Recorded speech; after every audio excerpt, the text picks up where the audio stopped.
Las autoridades académicas de la Facultad de Derecho y Ciencias Políticas de la Universidad de la Sabana les dan la bienvenida a la conferencia Rule by Law, a Much Maligned Preposition, a cargo del profesor Jeremy Waldron.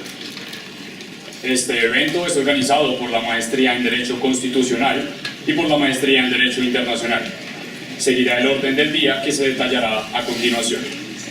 Primero, instalación a cargo del señor decano de la Facultad de Derecho y Ciencias Políticas de la Universidad de la Sabana, Dr. Juan Fernando Córdoba Maretes.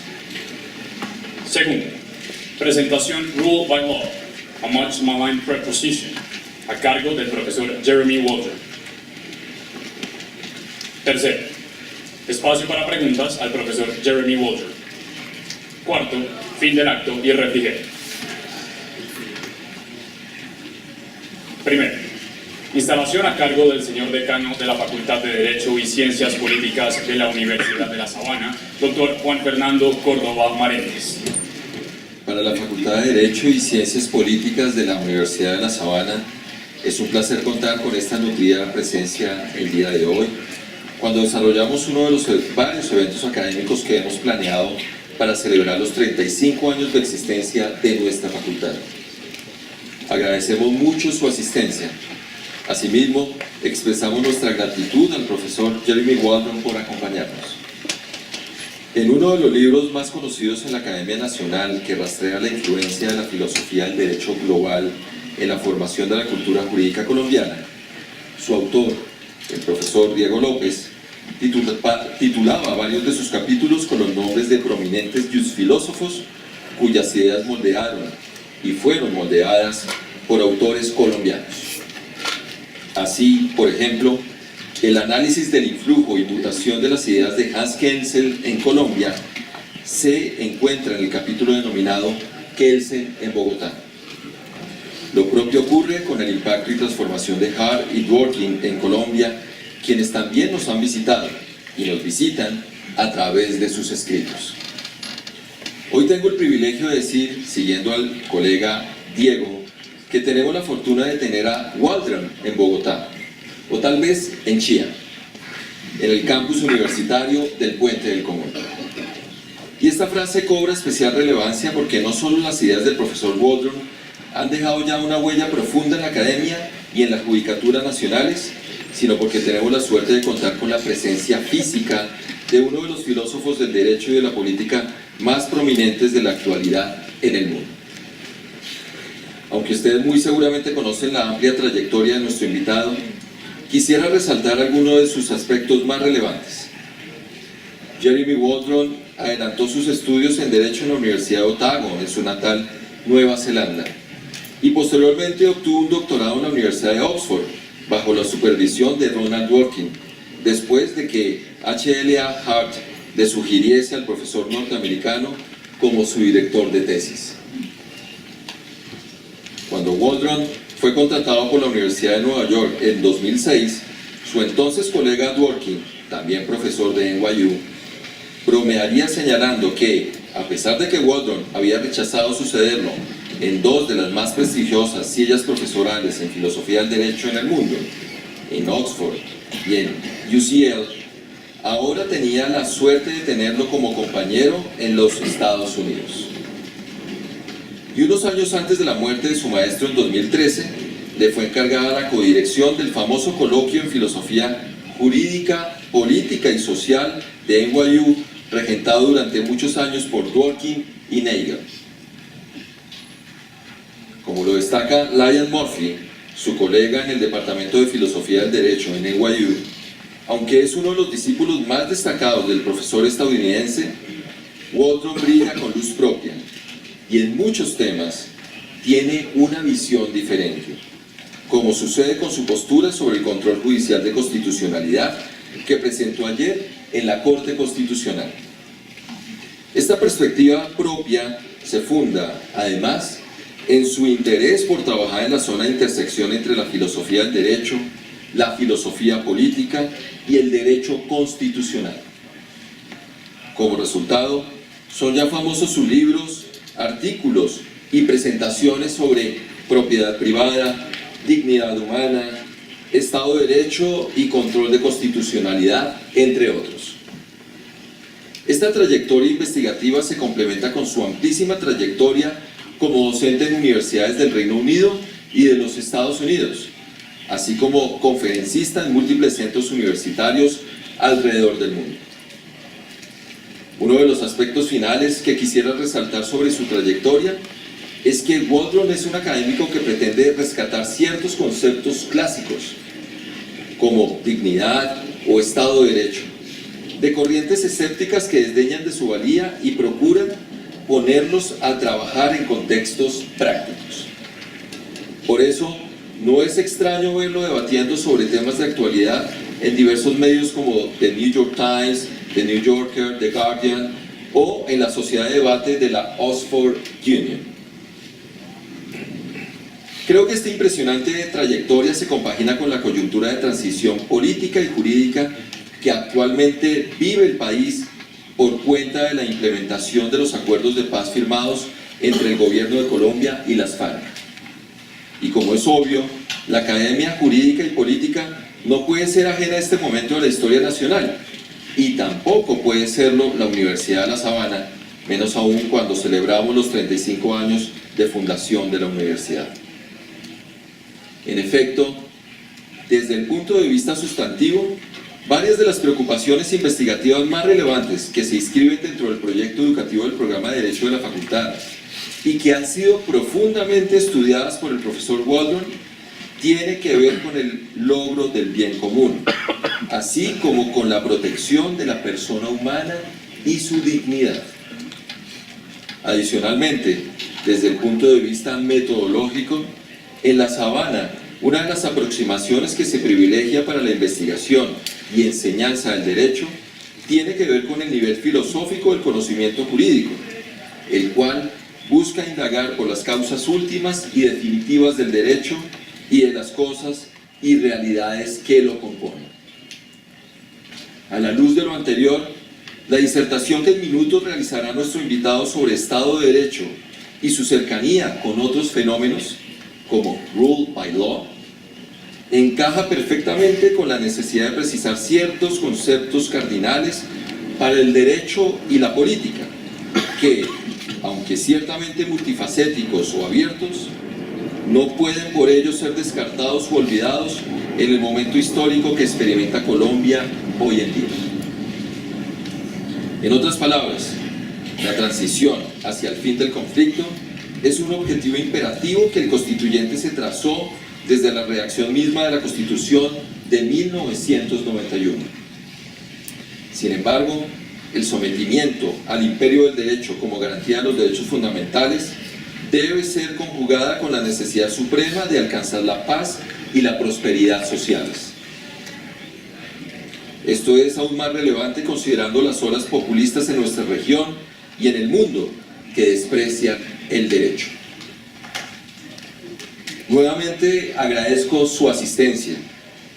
Professor Waldron, thank you very much for being here with us, particularly when we are celebrating the 35th anniversary of our Law and Political Science Schools Foundation. Universidad de La Sabana is and always be your home, and its doors will remain open for you. We hope we can have the privilege of having you again in Colombia in the near future. Muchas gracias. Yes. Thank you, Mr. Dean, for that very nice welcome. It's an honor to be here at the celebration, 35 years of the founding of La Sabana University, and I'm most grateful to all of those who made possible this visit and have enabled me to enjoy the hospitality of Bogota and Nachia over these few days. I particularly want to mention my friend Vicente, who has organized much of this, and is still organizing much of these events. I have taught a class called The Rule of Law for many years at NYU. A number of you in this room have taken that course. You may even have heard this lecture, but one of the things I tell my students early on is that they should not get hung up They should not get preoccupied on that four-word phrase, the rule of law, or the empire of law, or the state of law. The same meaning can be conveyed by a single noun, legality, or by a whole paragraph, or by a whole book. Some people say it was Albert Van Dicey, who was a great Victorian jurist, who first used the phrase, the rule of law, in English. But if Dicey gets this accolade, it's only because we don't count slight variations on the phrase, like the American revolutionary John Adams, who spoke of the government of laws, not men, or the Greek phrase nomos archein in Book 3 of Aristotle's Politics, which again refers to the idea that law itself may be the ruler in a society. We also have to consider, at least in the United States, Lon Fuller's term, the internal morality of law, the inner morality of law, which is usually taken as canonical in modern philosophical debates about the rule of law, although Fuller hardly ever used the specific phrase, the rule of law. So there's a lot of semantics here, and there's a lot of linguistic variations. For those of you who are preoccupied with particular formulations, with exact formulations, there's an issue which I've indicated in the title of my lecture this morning. I mean the contrast, and this is very subtle, the contrast between the rule of law and something called rule by law. The rule of law, rule by law, two little prepositions, of and by. And there's a lot of meaning packed into the difference, at least in modern discussions. The contrast is always intended to the detriment of rule by law. It's a way of disparaging rule by law. Rule by law is seen as a debased version of the rule of law. That's what I mean by a much maligned preposition. You know? There's a 2008 book published by Cambridge University Press called Rule by Law, and it has as its subtitle, The Politics of Courts in Authoritarian Regimes. Rule by law is almost always associated in the literature with the use of law as a tool or as an instrument to serve the ends of authoritarian power. It means that the state uses laws to control its citizens, but never allows law to be used to control the state. The state uses law to control the citizens, but never allows law to be used to control the sovereign, the state, the government itself. So rule by law is associated with a caricature or a perversion or a limitation of the rule of law. And it's associated with a perversion of that by authoritarian regimes in modern China, for example. And I'll come back to the issue of China in a few moments. And what I want to do this morning is to ask whether this denigration of rule by law is justified. Yeah. I want to develop some skepticism about it. The idea of rule by law and the disparagement of rule by law has been present in our tradition at least since Thomas Hobbes. Hobbes writing in the 17th century, Hobbes thought that since we disagree about who should own what, since we disagree about mine and thine and property, it would be good for peace to make some common rules for all men and declare those rules publicly, so that every man may know what can be called his and what can be called another's. We need laws of property. So legal rules of property were important according to Hobbes, but Hobbes also thought it would undermine peace. Indeed, it would undermine the very logic of sovereignty for the ultimate lawmaker to be bound by those laws. The individuals are to be bound among themselves, but not the sovereign. The sovereign is not to be bound by the laws that he applies to his subjects. So I cannot take your property, and you cannot take my property, but the sovereign has control over all the property and is not bound by the law. So Hobbes's position adds up to this classic definition of rule by law. The sovereign uses laws as a way of keeping peace among his subjects, but he himself is free from the laws that he has laid down. That's Hobbes in 1651.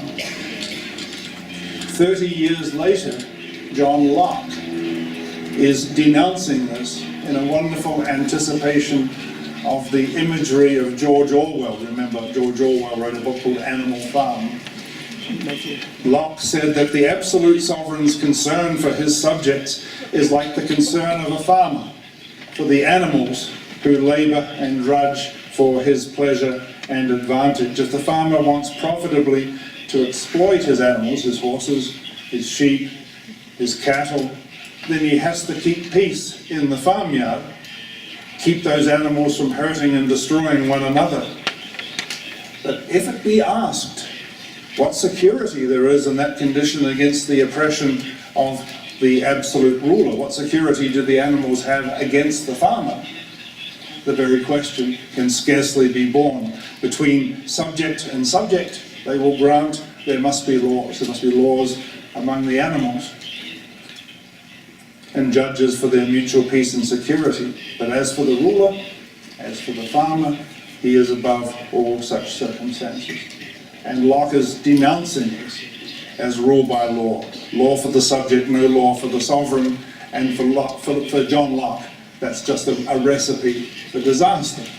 Because the real threat doesn't come to us from each other. The real threat comes to us from the sovereign's authority. So this is the most common way of distinguishing rule of law from rule by law in our tradition, but it's not the only way. I want to mention a few other ways in which this distinction has been made. Sometimes rule by law is associated with failure of procedural values. The laws are there, they exist, but they're not enforced with procedural due process. The courts are not independent. There are not the proper procedures there are not the proper procedures in the way that the laws are administered. Or it's associated with defects in institutional values, again compromising the independence of the judiciary. Telephone justice, for example, where the judges sit waiting by the telephone for the government to issue instructions as to what they should be doing in their decisions. Or, another way of making the distinction, the contrast between rule by law and the rule of law is correlated with the difference between purely formal understandings of legality and more substantive understandings of legality. Is a society's commitment to law associated with a commitment to justice and with human rights? If so, that substantive commitment correlates to the rule of law. The rule, so that legality comes as part of a package of respect for human dignity and respect for human rights. Or is the allegiance to legality more narrow and cramped and thin than that? Is it just a matter of the form of the laws, their generality, their clarity, their prospectivity, and their stability?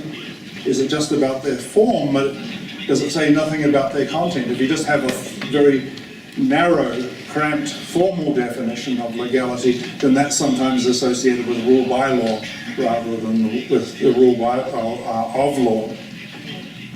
Now, my former Oxford and Columbia colleague Joseph Raz is famous for insisting on this very thin definition of the rule of law. Because he says the rule of law is just one of the virtues that a society might have. There's a whole constellation of political virtues. Society might be committed to human rights and not committed to the rule of law, or it may be committed to the rule of law and not committed to human rights. These are distinct, separate bases of evaluation. So Raz says, and this is a quotation, a non-democratic legal system based on the denial of human rights, so two black marks, no democracy, no human rights, it still may in principle conform to the requirements of the rule of law better than any of the legal systems of the more enlightened Western democracies. This does not mean that it will be better than those Western democracies. It will be an immeasurably worse legal system, says Raz, but it will excel in this one respect, conformity to the rule of law. People sometimes say South Africa was like this. It had independently operating courts, it had clear rules of legality, it observed the narrow principles of formal legality, but it denied democracy, and it was a discriminatory state, and it denied human rights. And so we often say that this illustrates that the rule of law is separate from these other evaluations.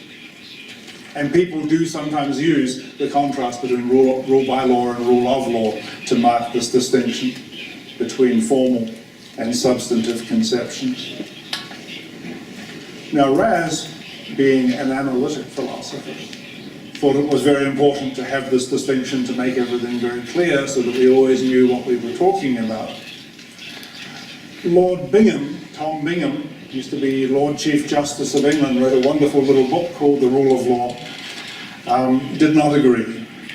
In an exasperating example of the English attitude to intellectual authority, Lord Bingham said, "While one can recognize the logical force of Professor Raz's contention, I would roundly reject it in favor of a thick, substantive, warm, cuddly definition of the rule of law, which would include democracy and would include elementary human rights." And as I say, sometimes people try to capture this difference by saying that Raz's jurisprudence comprises a theory of rule by law, as opposed to Lord Bingham's richer or thicker notion of the rule of law. I have even heard this said, particularly in Catholic countries, that there can be no rule of law without a moral component that squares with the eternal and natural law of God as a standard of righteousness. I've heard people say that unless we are committed, again, to that substantive moral vision, our commitment to legality is impoverished and is best described as this tyrannical rule by law rather than the rule of law.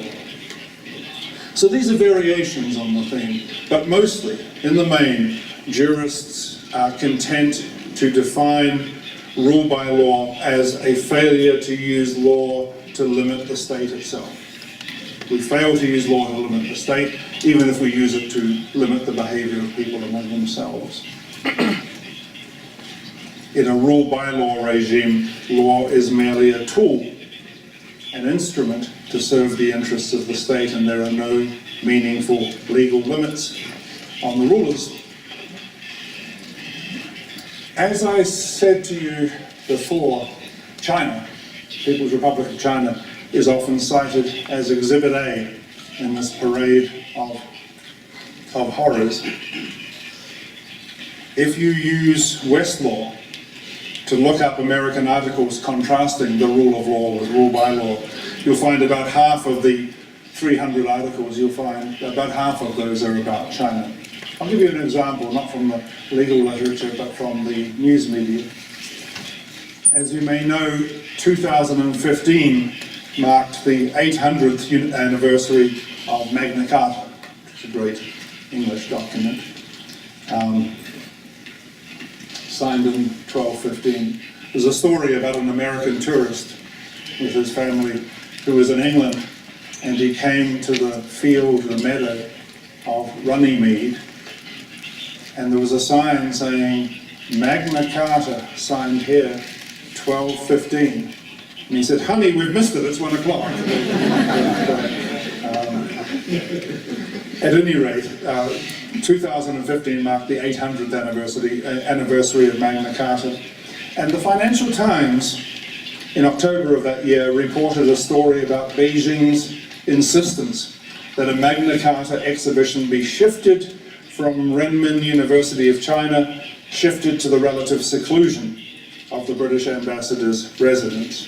And the Financial Times observed that China's view of the rule of law is somewhat incompatible with the vision of the rule of law espoused by the Magna Carta.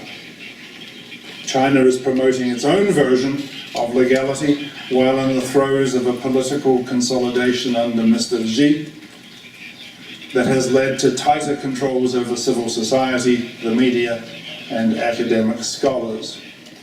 Observers say that China's vision is closer to rule by law, where an authoritarian state exerts its power through laws and courts rather than itself being subject to those laws as enshrined in Magna Carta, because the achievement of Magna Carta was seen to be that King John and his successors would be constrained, limited by the law of the land. The term the Chinese use for the rule of law, faji, is just really a combination of rule and law. There's no preposition in between to mark the difference. And it involves very little more than the idea that citizens and firms will be expected to abide by the laws laid down for their behavior. Unencumbered as it is by prepositions, the Chinese term could as easily be translated as law rule. And though it has that in common with Aristotle's phrase, nomos archaean, it lacks anything like the Aristotelian connotation that law itself might be in charge. Nomos basileus, king law. Yeah, that law itself might be in charge quite apart from the politicians who make it. In fact, as you know, complaints about legality in China are very many and varied. I don't just mean China's lack of democracy or its failure to respect fundamental political rights. There's an awful lot in Chinese governance to make us worry. There's the demonizing of constitutionalism. There's a cracking down upon lawyers who are doing what we regard as lawyers' work, that is providing a voice and some modicum of due process for opponents of the regime and the proceedings that are taken against them. There is the routine deprivation of dissidents' rights to a fair trial, and these are violations closely tied to core values of legality. In fact, I would say these are violations that call in question whether China is really committed to even rule by law, let alone the rule of law, but I'll come back to that in a moment.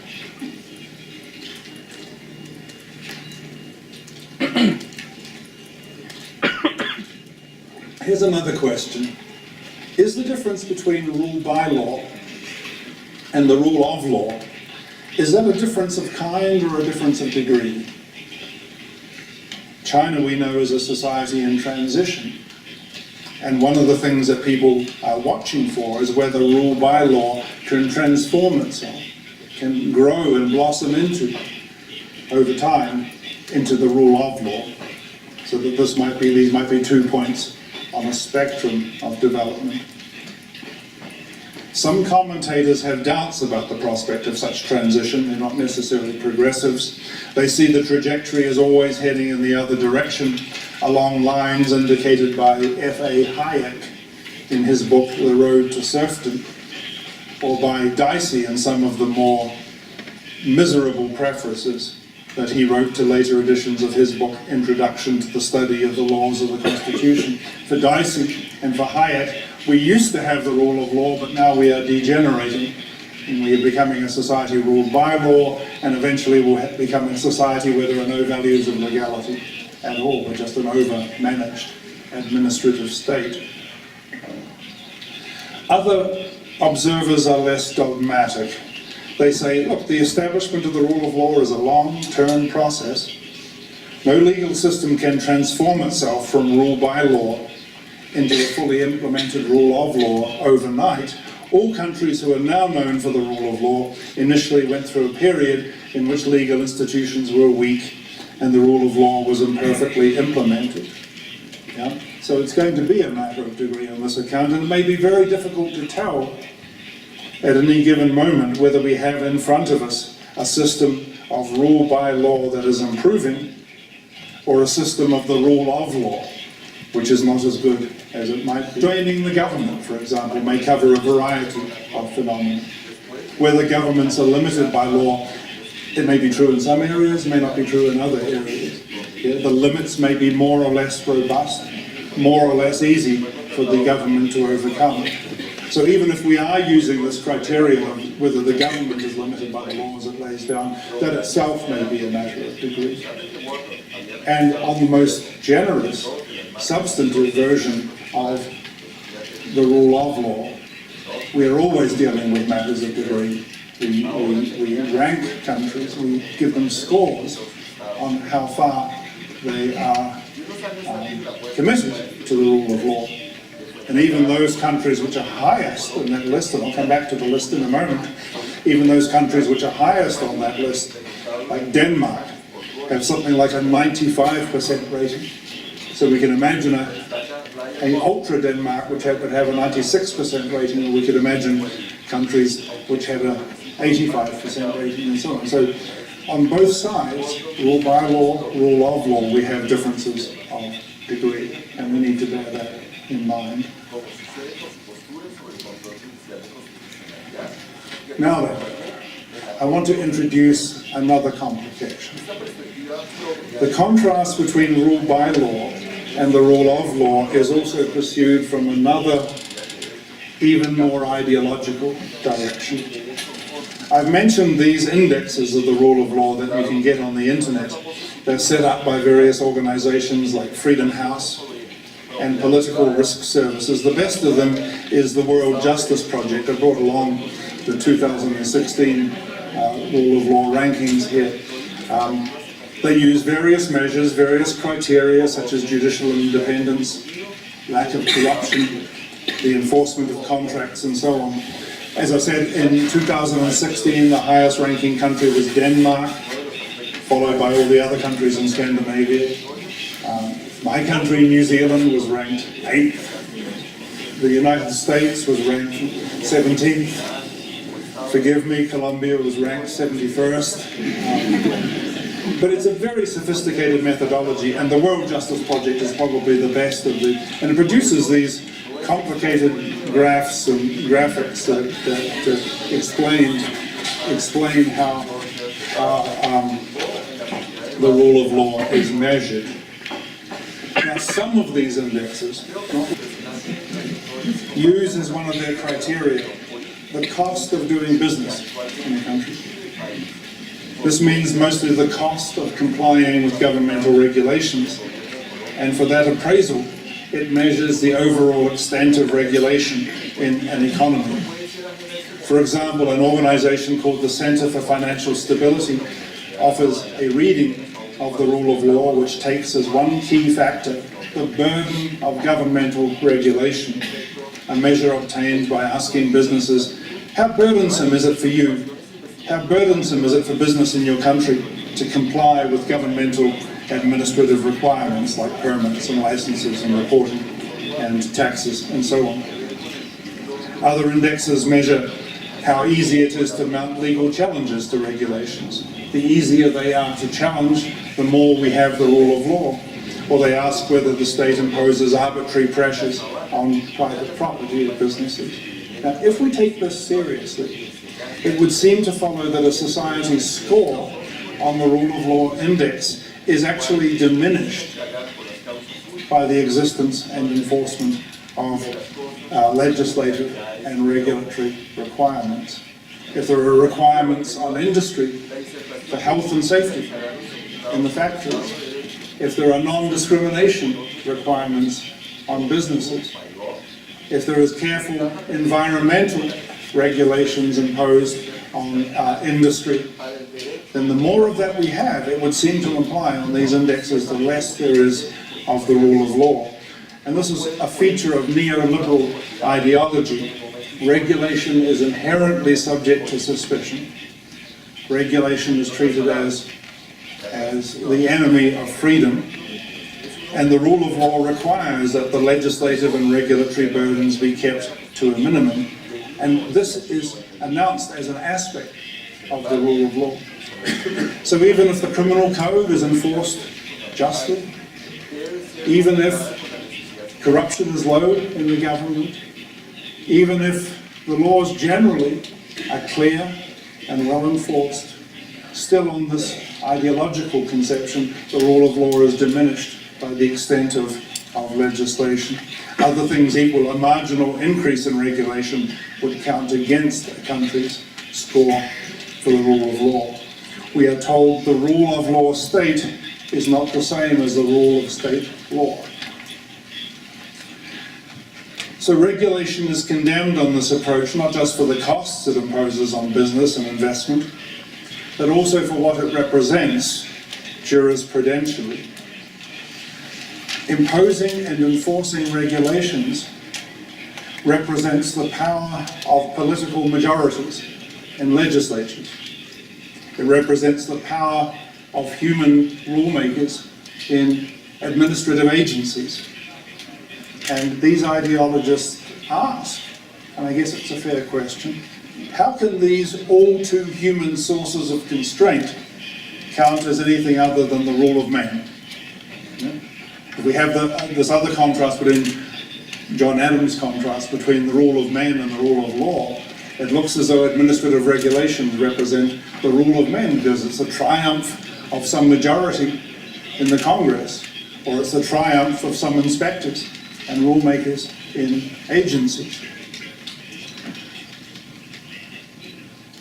That's the negative side of that case. More affirmatively, this neoliberal jurisprudence seeks to privilege forms of law that represent something other than the ascendancy of the current generation of lawmaking politicians. Law, as you know, has many different meanings. It covers a variety of phenomena. And I guess every conception of the rule of law emphasizes some forms of law rather than others. I'm talking about conceptions now that emphasize forms of law that stand at the greatest distance from the legislative mentality. The legislative mentality is a mentality that says, because we have the power, we can make law, and you have to obey it. Whereas at the other end, there would be a notion of law emerging from the way a society has organized itself without having been imposed necessarily by any immediate politically powerful human agency. So let me explain that a little bit more. As I said, since ancient Athens, the rule of law tradition has involved an aspiration to be ruled by laws rather than men. The ancient Greeks started doing political science. Political science began with taxonomy, and it began with comparative politics. But they said some societies are ruled by one person, a king, and some societies are ruled by a few people, a junta, or an aristocracy, and some societies are ruled by many people, the multitude, democracies. And then they took that 1, 2, 3, and they cross-hatched it with a dichotomy, and some societies are ruled well, and some societies are ruled badly. So you can have a monarchy or a tyranny, you can have an aristocracy or an oligarchy, you can have a democracy, or you can have rule by a mob. Okay, so we had a nice 3-by-2 matrix. But some of the Greek philosophers thought there may be a fourth option, rule by law rather than rule by any number of men. And they pursued that in their thinking about legality. Now, it's hard not to see this as a false contrast. After all, they weren't talking about the rule of God or God's laws. They were talking about the rule of laws that are made by men, interpreted by men, enacted by men, enforced by men. Seem to be humans all the way down. As Hobbes pointed out, and a couple of thousand years later, he was highly skeptical about this. He said, law can no more rule us by itself without human agency than artillery can dominate a city without an ironmonger to make the cannons and the cannonballs and an artilleryman to load and point and fire it. In the end, it's going to be human rule. Well, those who pursued this vision of law as itself a source of rule tried to square the circle by suggesting, by focusing on laws whose human origins, even if they exist, are in some sense diffuse or immemorial and don't refer to the particular power of the current generation of politicians. So in Greek literature, you remember Antigone? who buries her brother in defiance of a decree laid down by the king for the disrespectful treatment of traitors. She buries her brother according to the ancient laws of Greek society. And when she's challenged by the king, she says, "These laws are not of today or yesterday, they live together for forever, and no one knows from whence they came. But for a long time, for thousands of years, people have accepted that it's the law that you bury the dead and you don't leave their corpses rotting in the sun." We're not necessarily talking about natural law here. We might be talking about long-standing customs whose human origins are lost in the dawn of time, in the mists of time, but have something like continuing customary power, which is not referred to the name of any particular legislature. Or in the Anglo-American tradition, we might talk about common law, where law emerges from thousands and thousands of cases decided by courts. And even though each of those cases is decided by a human judge, the law that emerges from that process emerges from the body of case law as a whole. And the law that emerges, the particular doctrines that come into existence through hundreds of cases about intellectual property or hundreds of cases about contracts, can't be traced to any particular human legislature. It just has diffuse human origins rather than political human origins. Or sometimes those who are pursuing this idea, and they're particularly North Americans in the United States, they will say the power of the US Constitution consists of the fact that it has been around for 230 years. And even though it was made by humans and enacted by humans and framed by humans and ratified by humans, those humans are long dead. Madison is no longer ruling us. John Adams is no longer ruling us. But we are still ruled by their work. So our acceptance of the Constitution, and every constitution, even the 1991 Constitution of the Republic of Colombia, aspires to be permanent, aspires to outlive the generation of politicians who were in the Constituent Assembly that formulated it.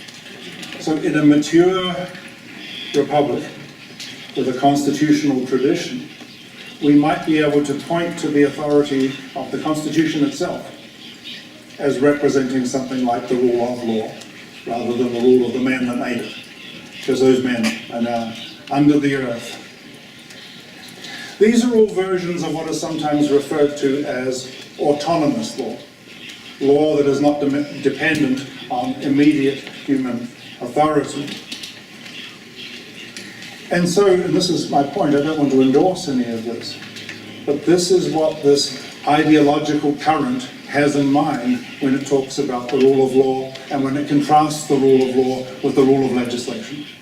What they have in mind is that you either have the rule of legislation, which at best is ruled by law, or you have a society that is ruled by common law, or by custom, or by distant constitutional law.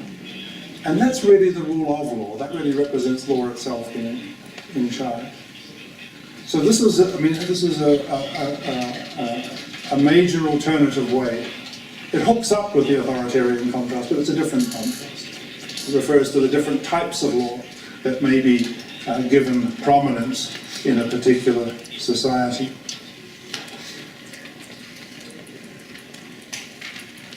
Now these two contrasts, the contrast between whether the government itself is bound by the laws it makes, and the contrast between autonomous law and man-made regulation, these have developed relatively independently of each other in the literature. One of them associates rule by law with legal authoritarianism, and the rule of law with the subjection of the state to legal control. The other associates the rule of law with forms of law that are not subject to governmental control, and it associates rule by law with governmental regulation. But together, these two currents work in a kind of pincher movement to cramp out some of the options that would otherwise be available in our jurisprudence. because it looks as though anybody who, like me, respects the dignity of legislation and respects the importance of the process by which a society governs itself and the conditions of life for its people. Anybody who respects the dignity of legislation is implicitly a defender of legal authoritarianism, and that the only real alternative to legal authoritarianism is the abandonment of regulation and the ascendancy of traditional private law in the form of common law or the form of custom.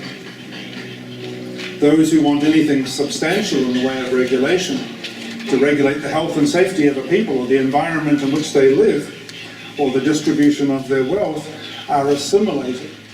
When you put these two currents together, they are assimilated to Chinese-style authoritarians.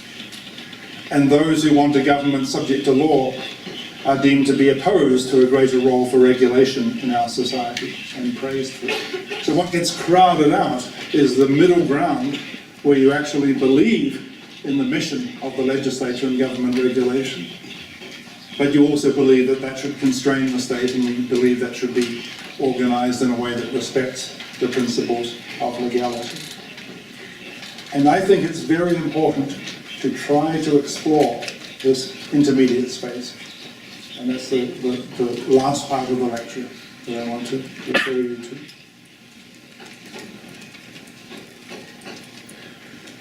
So what I'm going to suggest now is that rule by law, in the classic formulation, is actually something that is quite demanding and quite important, and it shouldn't be disparaged. For it can be contrasted in the first instance with forms of authoritarianism and forms of arbitrary government that really don't use law at all. Now you can read some weird, overheated stuff in this literature, and I've heard respectable authors claim, I don't know, that Hitler ruled by law. It's not true. The Nazis, the so-called Nazi state, as Hannah Arendt called it, was a travesty of legality. There weren't independent courts. People were not given in advance the rules that would apply to their behavior. There was nothing that you could rely on to avoid prosecution. The whole point of state arbitrary power was to keep everybody on their toes so that they were always ready to obey the conflicting demands of the state authorities or the party or whoever was dominating the streets at any given time. The invocation of the Nazis should remind us that there are many forms of rule by evil men that do not involve law at all. Societies can be ruled by terror, in Longfellow's account, or Hannah Arendt's account of the lawless realities of the so-called Nazi state. Or societies can be ruled by psychological manipulation in ways that do not necessarily respect people's agency. And compared to those modes of governance ruled by law, where the society actually proclaims the laws that will govern people's behavior and expects people to internalize those laws and take responsibility for modifying their behavior in accordance with them, that image of rule by law looks positively benign. And secondly, we should value rule by law to the extent that it implies that the rulers do accept something like the formal discipline of legality. They do accept that they are not to rule the society with retroactive laws. They do accept that they are not to rule the society with laws that are too vague to be understood. Or they are not to rule the society by laws that change so often that nobody knows at any given time where they stand. The insistence that the laws that are used to rule the society, that those laws must be general and clear and prospective and public and relatively stable. That discipline may not incorporate substantive justice or rights, but it still does have real moral significance in the respect it pays to human agency and to humans' need for clarity and predictability. Rule by law can be a way a government stabilizes and secures expectations. And even if it still remains instrumental to the purposes of the lawmaker, it nevertheless involves a kind of reciprocity, a kind of bargain between the government and the citizen, where the government says, we want your allegiance and we want your obedience, but here's the deal. We will publish in advance the rules made for your behavior, and we will stick to those. That already involves that already involves a form of constraint on the part of the government. The commitment to rules, the commitment to fixed standards of general applicability, that's a chosen mechanism of government, and it also already represents a form of respect. Not maybe the ultimate form of respect, but a form of respect for the people. If this is true, then two consequences follow. First, rule by law now comes to seem rather more demanding. Indeed, I'm not sure whether Chinese-style authoritarianism really satisfies the demands of rule by law. The Chinese regime instead represents law and legal procedures being used selectively, often in an inconsistent and authoritarian way to make political suppression and social control more politically effective. In some areas you can count on the laws, in other areas you can't count on the laws. In some areas you can count on due process, in other areas trials are a travesty. And in any case, and this is the second point, the more that all of this is emphasized, the less sharp a contrast is with the rule of law. Remember I suggested before that may just be a difference of degree, and now that we are understanding how demanding rule by law can be, we begin to see how that difference of degree may be structured. For both formulations now hold that government is constrained by its use of legal method. Government is constrained, at least to keep faith with the formal and the procedural attributions of its choice, to use law rather than arbitrary decrees or manipulation or the terrorizing scream of command as its mode of rule. Aspects of rule by law have to be taken very seriously.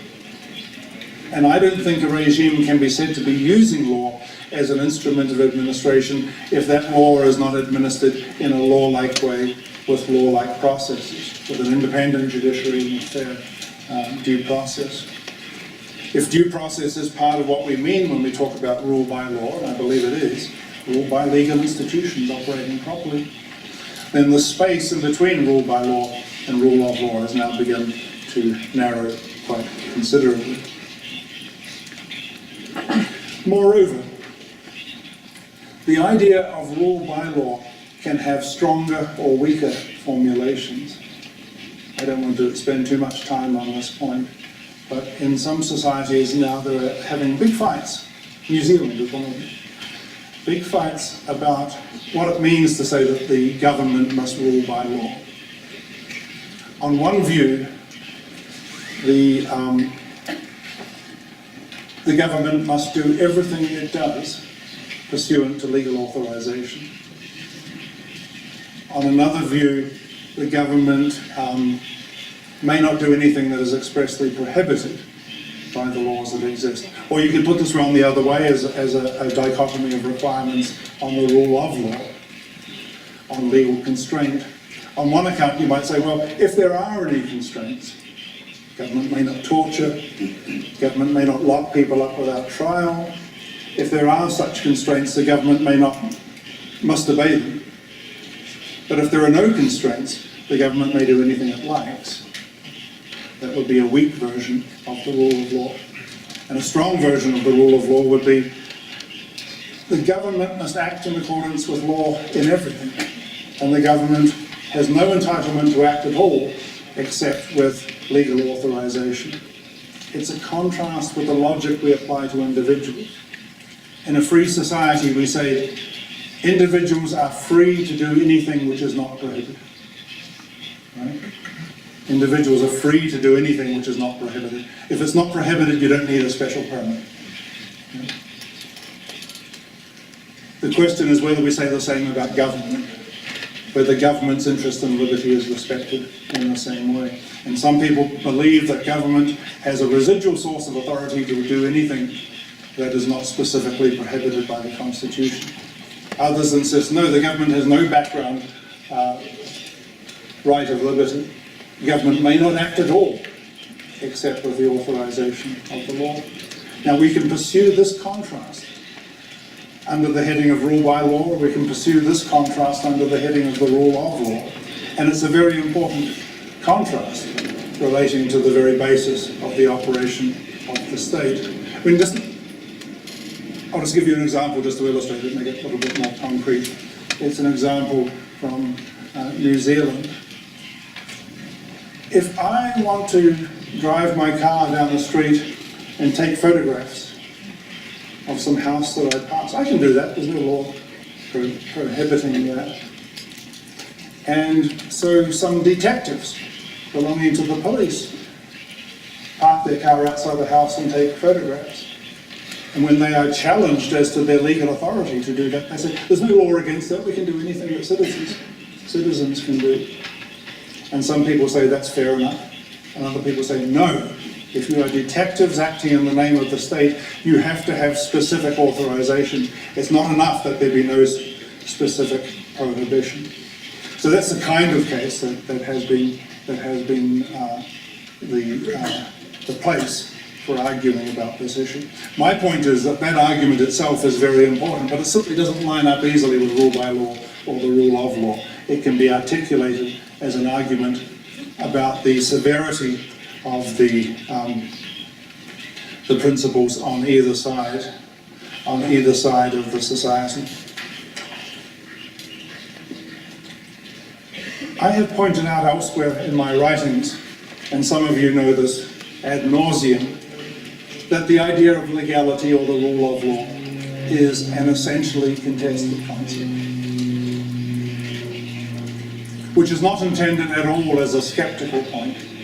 What it means is that this concept of the rule of law, which we've inherited from the ancient Greeks and from John Locke and from the American revolutionaries and from the traditions of French état de droit or from the German Rechtsstaat, this heritage is a work in progress, and we work with it and try to grow it and develop it by arguing about it. That's what an essentially contested concept is. Art is an essentially contested concept.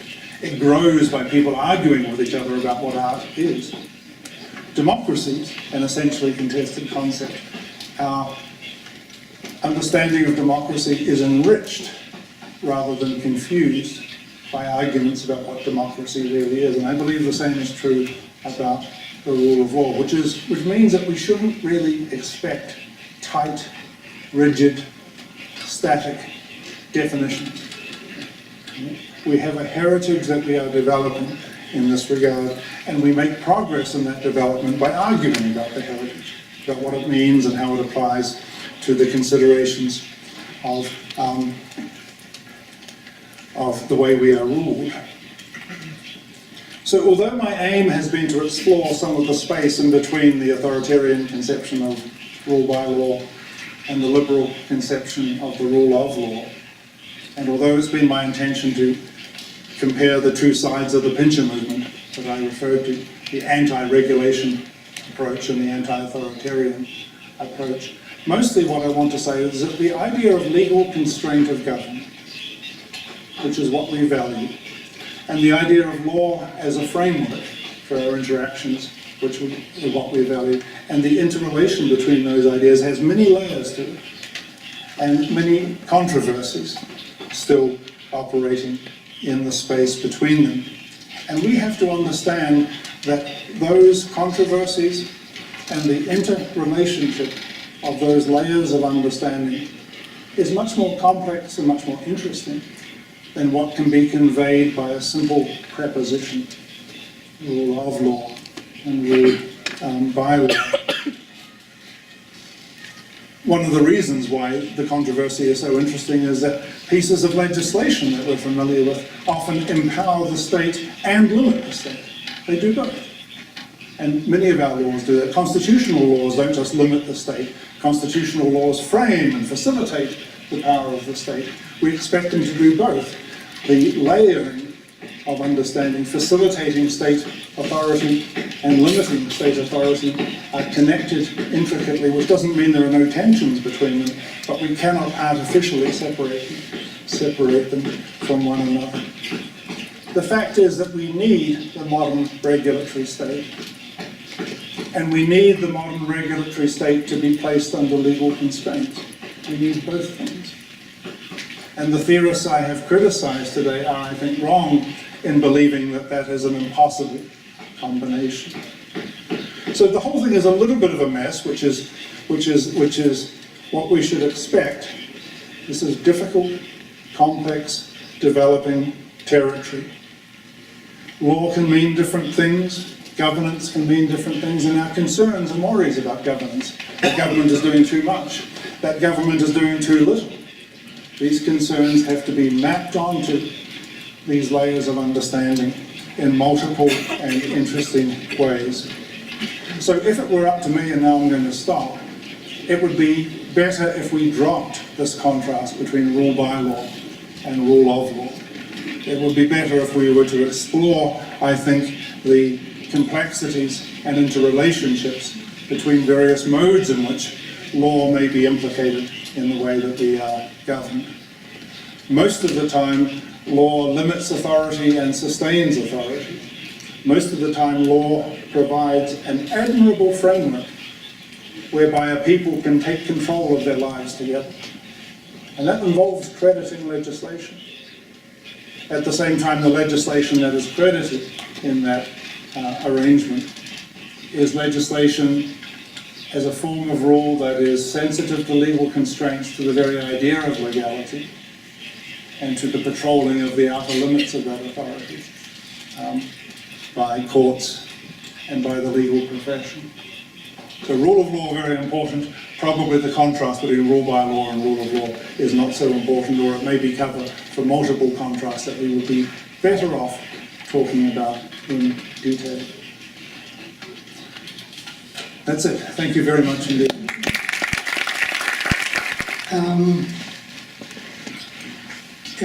Estoy completamente de acuerdo en que la situación de China requiere urgentemente la aplicación del rule of law, del Estado de Derecho. Y usted ha venido precisamente a uno de los lugares en que es más relevante hablar del Estado de Derecho y del liberalismo, como es Colombia. Porque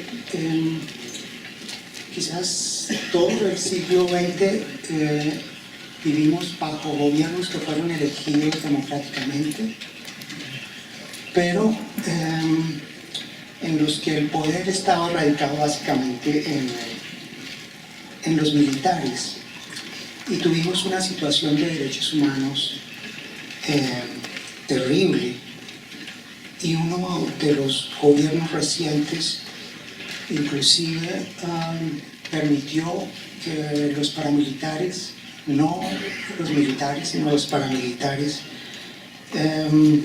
regieran buena parte del territorio nacional.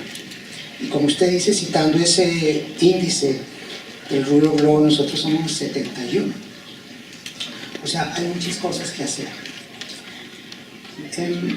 Usted se ha referido sobre todo a la amenaza para el Estado de Derecho que proviene del gobierno. Quisiera que usted nos dijera algo acerca de otras amenazas para el Estado de Derecho. Por ejemplo, de la religión. En el caso concreto colombiano, en la coyuntura actual, tenemos varios movimientos políticos religiosos que, a pesar de la separación entre el Estado y la Iglesia, quieren colocar los valores religiosos por encima de la Constitución, negándole derechos a ciertas minorías. La otra amenaza que usted mencionó tangencialmente o sí desarrolló un poco, tiene que ver con el Estado neoliberal de derecho, el neoliberal rule of law, que puede ser también el Estado de Derecho de las transnacionales, cuando usted dijo que los índices del rule of law eran tenidos en cuenta para hacer negocios. Hasta dónde las transnacionales, el neocolonialismo, son hoy una amenaza para el Estado de Derecho.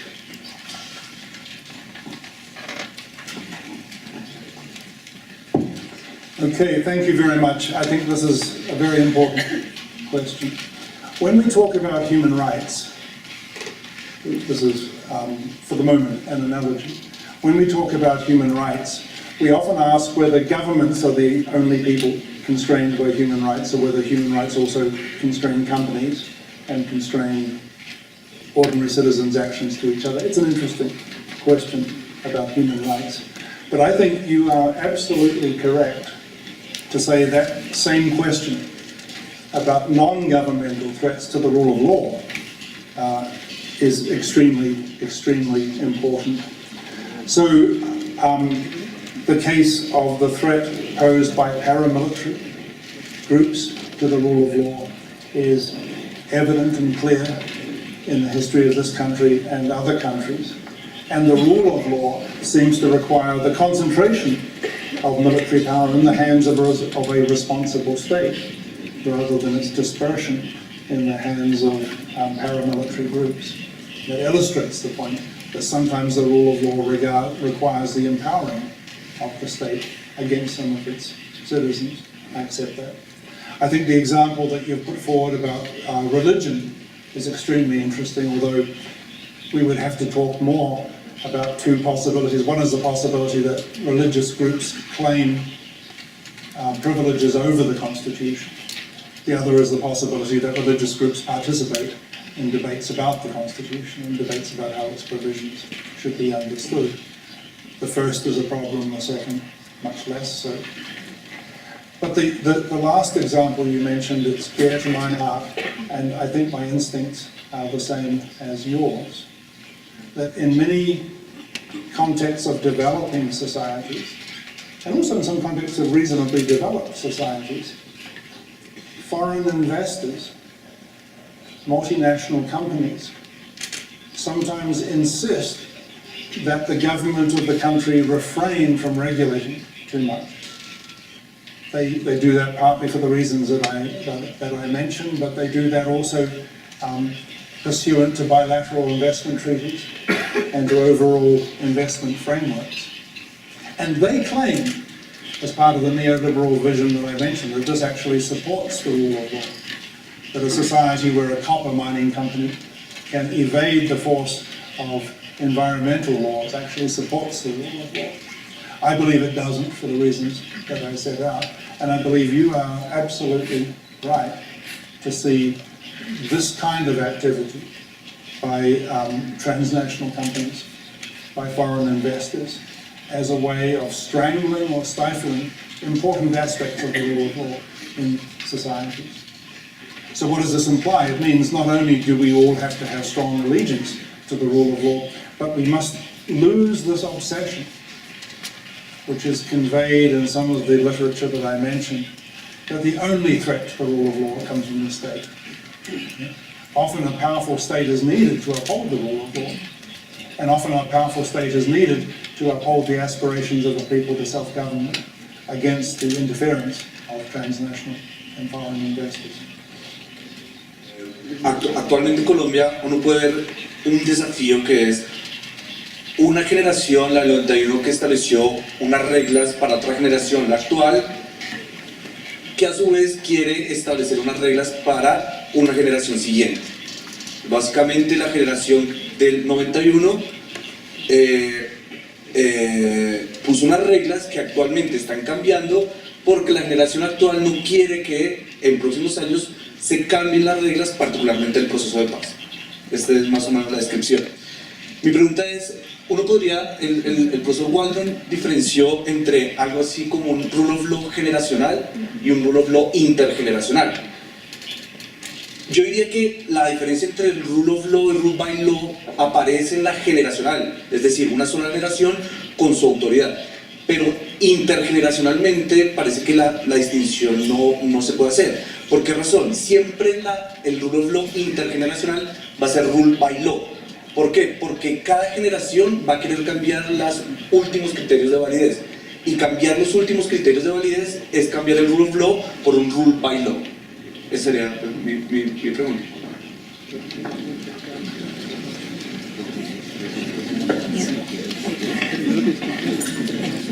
Thank you. It's a desperately important issue, and we know that every constitution maker aspires to create not just a stable framework for government, but a framework that could conceivably operate for generations, operate to constrain, therefore, current generations and future generations. And many constitution makers regard themselves as having failed if they cannot do that. And it's not just constitution framers, it's also legislators. Because although legislation can vary from year to year, some important statutes, some important enactments lay down frameworks for business and life in a society. Sometimes in the United States we call these super statutes, like the statutes that regulate antitrust, or the statutes that regulate basic requirements of commerce. We need a stable framework. We need something that can be relied on into the future. And you have mentioned a third example, which is the peace process, which itself may not be intrinsically constitutional, but seeks to establish a peace that will last, not just last during the political lifetime of the current generation of politicians. So these aspirations to stability, these aspirations effectively to constrain future generations, are intimately tied up with what we expect law to do. We don't expect the constraint to be absolute, and we don't expect the constraint to be so rigid that drastically new circumstances cannot draw a new response from the current generation of rulers. But law aims at a stable framework, and the discipline of accepting law, both by active politicians and by ordinary citizens and by business people, the discipline of accepting law is accepting the constraint of some form of stability and avoiding a circumstance where our intelligent response day by day to circumstances means that there is no stable or coherent framework. One way of putting this is that we do not want everything up for grabs at all times. That's a very flippant expression, but in the context of peace process, in the context of the super statutes that regulate commerce, in the context of the constitutional framework that regulates not just what any government can do right now, but regulates the alternation, the peaceful alternation in and out of power by different parties and different rulers. You can't do that without a stable framework. And so I believe it is very important to understand any value associated with legality in terms of the preservation of intergenerational stability. And that does mean intergenerational constraint. I wouldn't associate this with either side of the rule by law or rule of law, but I think it's a very, very important dimension in its own right. We have to understand that the idea of legality is quite demanding on us, because each generation has its new ideas, and each generation is responding to new circumstances. This is true. And each generation is using its intelligence and doesn't want to be bound by the obsolete instructions of the previous generation. But there are values that are at stake in that denial of stability. And I think the idea of legality respects those values and therefore places a discipline on us. Professor Waldron, first of all, let me thank you once again for coming to Colombia, and thank the university for bringing me here, both to the Constitutional Court and to our campus. Yesterday, I think you made a very strong point when you defended the political sphere from the judicial sphere, when you were saying that if courts have to come into doing all these balances or taking into account different interests, maybe they are taking political decisions. And I would certainly like to know what you have to say about the balancing between justice and peace, for example. But my question today, I would like to relate that question I told you before I had yesterday with something you said today. As I said before, yesterday you distinguished between the political sphere and what the courts have to say. But then today you were putting the Constitution as an example of both rule of law and rule by law. So my question is related to constitutional interpretation. What happens when the people, what is the decision of of understanding what the Constitution says? Is that a political issue? Or is that a judicial decision? And on the other hand, is that above the rule of law and the rule by law discussion? Entonces le preguntaba a todos al profesor Waldron, ¿ya está traducido para todos? Sí. Perfecto, listo. All right, thank you very much indeed. So any framework, any constitution, any statute, any precedent has to be interpreted. And the interpretation is often something that people will differ about. It's possible that the interpretation is reasonable jurists, judges, lawyers, wrestling with taking seriously a particular provision that is part of their inherited tradition, wrestling with it, trying to figure out what it means. And that could be understood in a purely formalist way. There's another possibility that the interpretive process is driven by a political agenda. That is, we want to do this politically, so we are searching for an interpretation that will enable.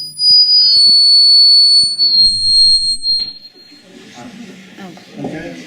That will enable us to do it. Is this the one? Yeah. So I think interpretation can be political or non-political, depending on the circumstances. The more substantivist we make our interpretive approach, as I said yesterday, I think it goes over towards the political side of things.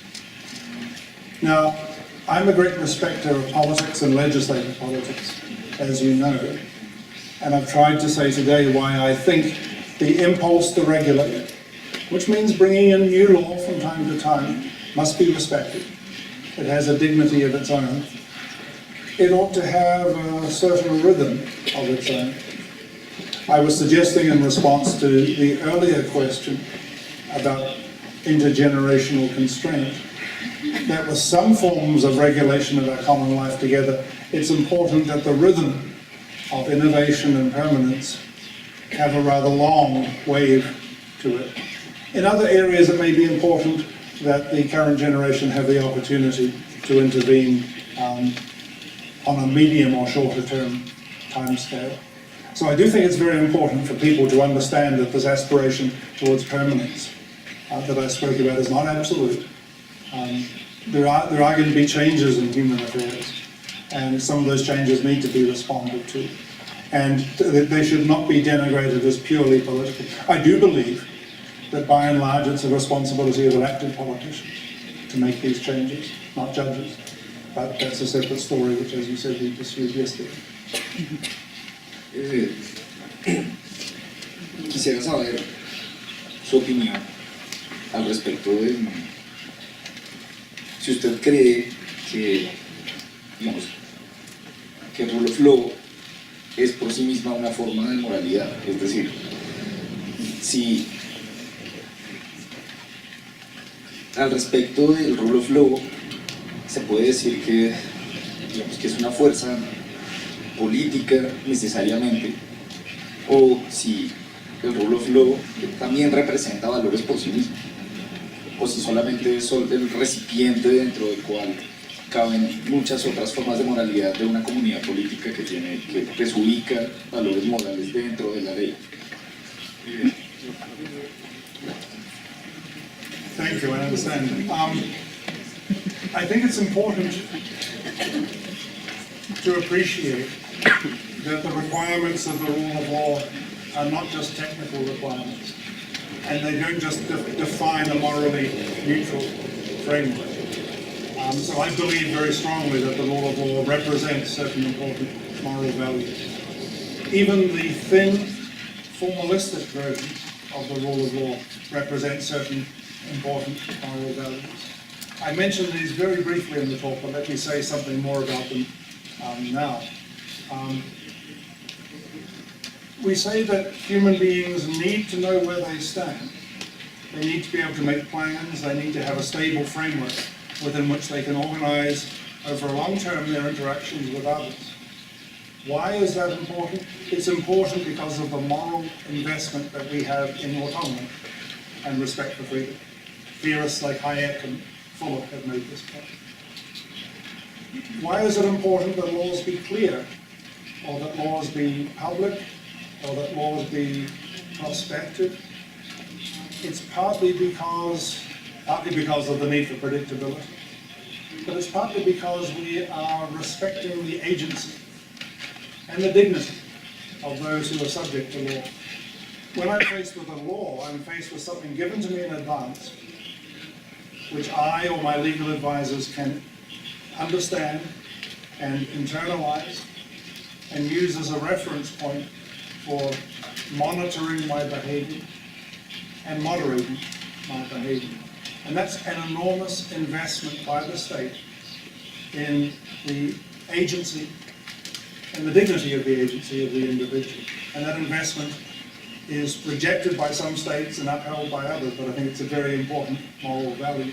So the notion of the way in which the rule of law respects human dignity, I think, is important. Thirdly, if we go over to areas like due process, the independence of the courts, the integrity of the procedures that are used to settle disputes, there are very deep values of fairness that are very important here. So there's an array of moral values already encapsulated in traditional views of the rule of law. It's not the whole of morality, because off to one side there are the great issues of justice, and the great issues of democracy, and the great issues of human rights. So the rule of law does not exhaust the whole of morality. But one thing that is bad about the contrast between formal and substantive approaches is that it implies that there is nothing substantively valuable about the rule of law itself. Even on the formalistic, thin conception, it, I think, embodies important values of dignity, autonomy, and fairness. Quisiera hacerle una pregunta acerca de su último libro, porque me parece muy interesante el planteamiento que usted hace acerca de las instituciones políticas como el marco jurídico que alberga los desacuerdos. Y una cosa que me llamó mucho la atención es que usted plantea que hay vida después de Rawls, cosa que quizás muchos se negarían a creer. Quizás, mi pregunta es, quizás es Rawls responsable, por supuesto, probablemente sin intención de habernos puesto a discutir los temas políticos, jurídicos y morales en una perspectiva que tiene como base el acuerdo y no el desacuerdo, y hasta qué punto, digamos, parte de los déficits de democracia y de la forma como se tramitan esos desacuerdos en nuestras sociedades son insuficientes y a veces incluso contraproducentes, precisamente porque nuestro punto de partida es que estamos de acuerdo cuando en realidad parecería ser que lo más común es que estamos en desacuerdo. Entonces, mi pregunta es, uno, si hay un desenfoque quizás del cual podríamos hacer responsable a la filosofía política liberal de los últimos 40 años desde Rawls. Y dos, ¿cómo lograr que las instituciones no tomen partido? Es decir, que las instituciones sean árbitros de esos desacuerdos y no con mucha frecuencia, digamos, y esa es una de las consecuencias de ese rule by law, terminen identificándose con una de las partes o con uno de los sectores políticos que precisamente están en desacuerdo.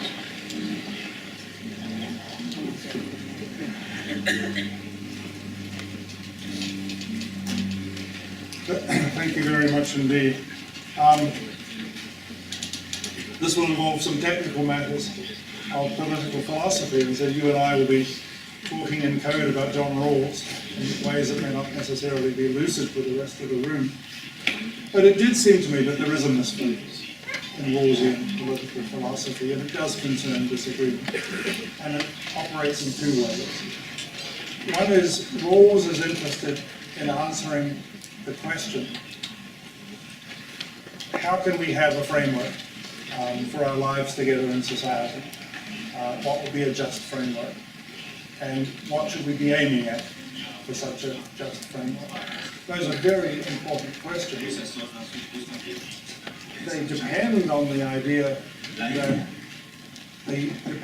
idea that people disagree about how to worship God, and they disagree about how to live their lives, and who to marry, and what aspirations to have for their careers. And we need to have ways of framing a society that allow those disagreements to be pursued. And Rawls kind of implied that they disagree less about what the framework should be. And I wanted to suggest we disagree as much about the framework as we disagree about these other things. We disagree about justice as well as disagreeing about the good life. We disagree about the right and rights as much as we disagree about the good.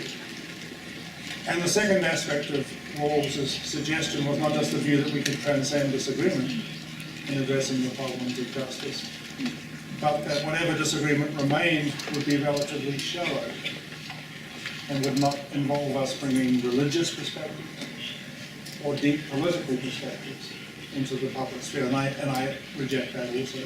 I think it's much more healthy in a democracy for people to talk openly about the deepest roots of their views, because people often have deep religious views that are associated with their theory of justice. Or they might have deep religious views that are not only enabled, but which are the grounding of their views about rights. That's why I wanted to draw that distinction about the role of religion in subverting the rule of law a moment ago when I said, sure, religion might try to abrogate the Constitution, but religion may also be involved in arguments about what the Constitution should be, and that's a separate matter. We need political institutions to house and frame our disagreements. Humans need not to be at each other's throats in these disagreements which matter so much to them. They need to have furniture like we have here. They need to have tables and chairs, and they need to have rules of order and process. Humans desperately need institutions, and they desperately need some sort of framework that enables people who would otherwise be at each other's throats to engage in civil political dialogue. At the same time, we disagree about what that framework should be.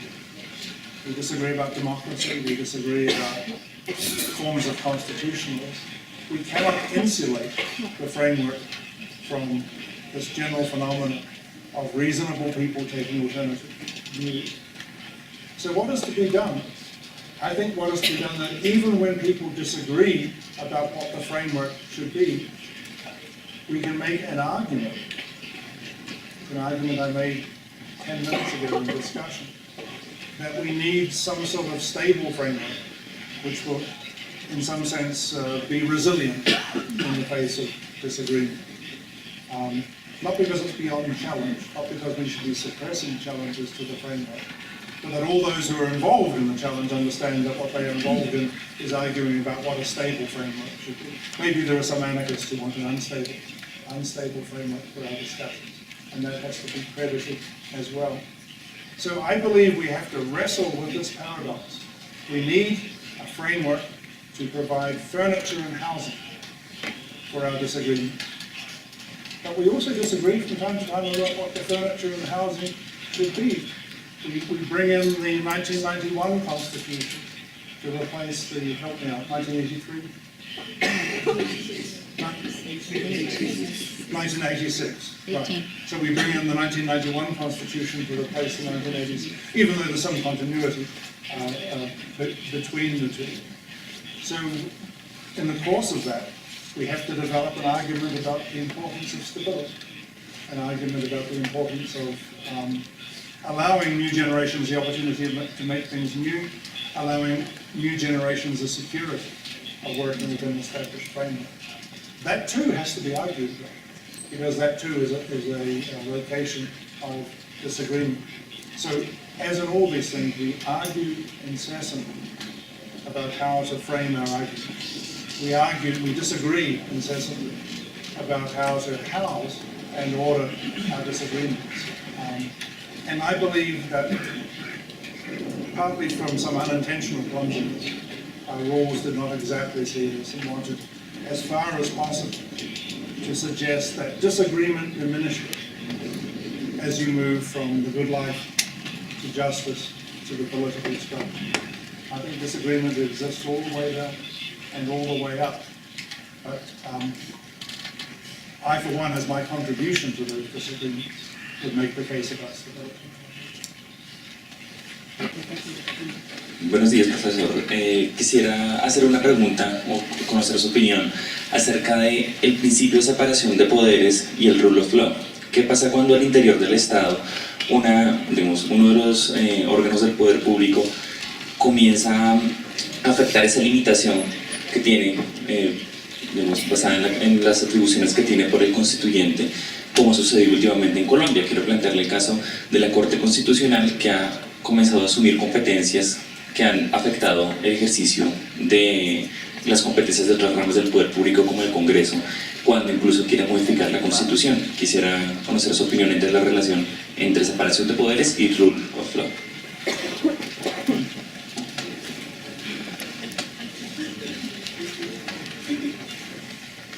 Thank you. It's a very important question, the relationship between the separation of powers and the rule of law. Let me give two background points. One is, it can be argued, and I argued this, I think it's included in the volume that was cited a moment ago. We can relate the idea of the separation of powers, in a sense, to the rule of law. We want to say that if people are to be governed by law, then there is to be a legislative process.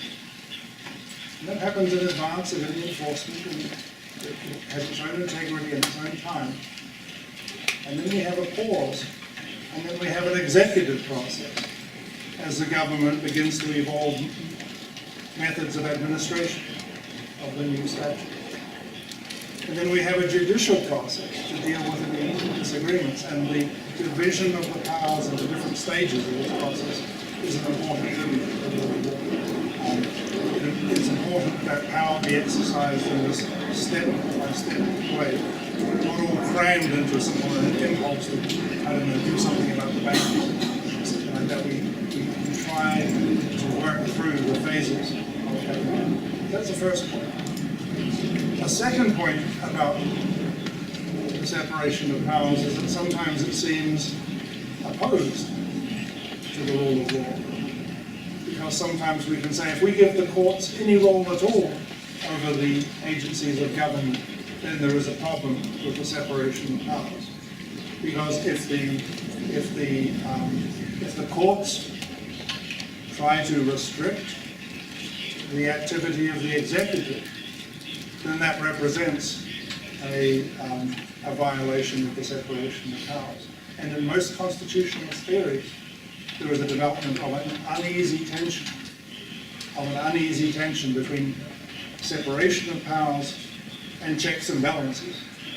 Separation of powers that isolates powers from each other, insulates powers from each other, and checks and balances which enable some government powers to occasionally intervene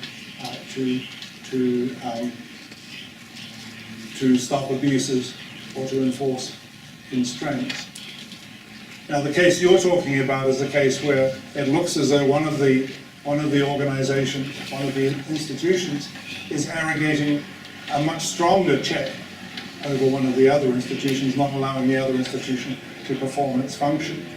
I'm not sure whether I would regard that as per se a violation of the rule of law, but it's a very serious violation of constitutional structure, because we assign a legislative function to the Congress for a reason, namely that the Congress is elected by and accountable to the people of the country, and that it has been assembled in large numbers, 102 senators. How many in the House of Representatives?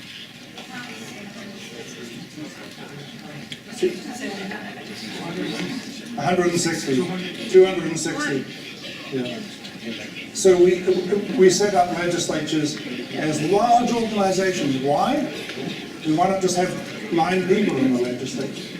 Because we want a diversity of interests and a diversity of opinions brought into a chamber for the purpose of making legislation, right? And so when a court takes on a legislative role, it's like the court saying, we don't care about that diversity. We don't care that you wanted hundreds of people to be present in lawmaking. We think the 9 of us, similar as we are in our competence and thought processes, can do a better job. So I think there are all sorts of arguments against that sort of arrogation. And there are those 2 points that I already made about the rule of law that do depend on the separation of powers and do depend to a certain extent on compromising the separation of powers. Gracias. Saludo de nuevo al profesor Waldron. El día de ayer estuvimos escuchándolo en la Corte Constitucional. Y tengo ahora sí una pregunta muy puntual y tiene que ver con la posibilidad de existir temas excluidos de los desacuerdos en los cuales vamos a resolver, digamos, la estructura de la sociedad. Entonces, si hay temas excluidos y si esos temas excluidos deben tener algún procedimiento para su identificación. Entonces, el profesor hablaba que es importante seguir, por ejemplo, la dignidad humana, y si esta dignidad humana está excluida de su contenido de discusión de los acuerdos, y si, al estar excluido, ¿qué procedimiento tenemos para su identificación? Pensemos en conductas como la ablación de clítoris, si estaría excluida de estos desacuerdos en reconocimientos con culturas étnicas diversas, y si, ¿qué procedimiento tenemos para realizarlo? Muchísimas gracias.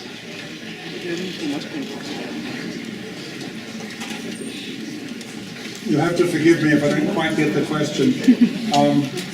But I do think, first of all, that when we identify propositions like dignity or diversity as deep values underlying the whole political system, we don't exclude them from discussion, and we don't exclude them from the ordinary process of development and thought through disagreement. We do expect that that development will take place, as you said, in civil society. I don't believe that we expect that it won't take place in institutions of government. We expect our fundamental values to be debated both inside and outside Congress, both inside and outside the courts.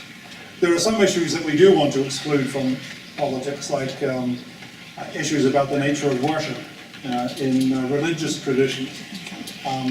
And some people take a cue from the suggestion that religion should be excluded from politics to insisting that religious foundations should never be introduced into political argument, and I think that's wrong for the reasons that I mentioned a moment ago.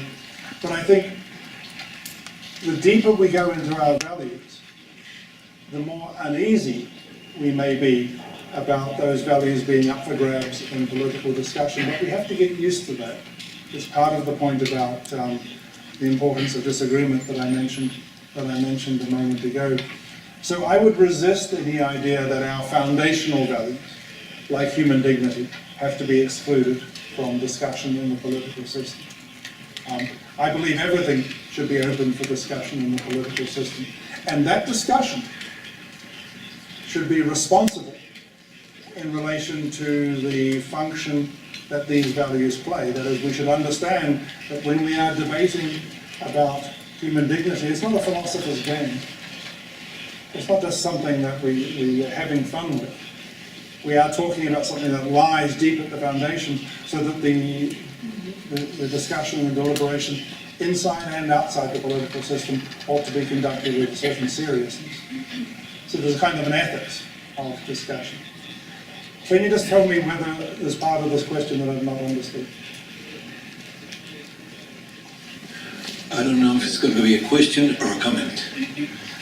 What's going to happen with your speech in the future with the new dictator that's called the media?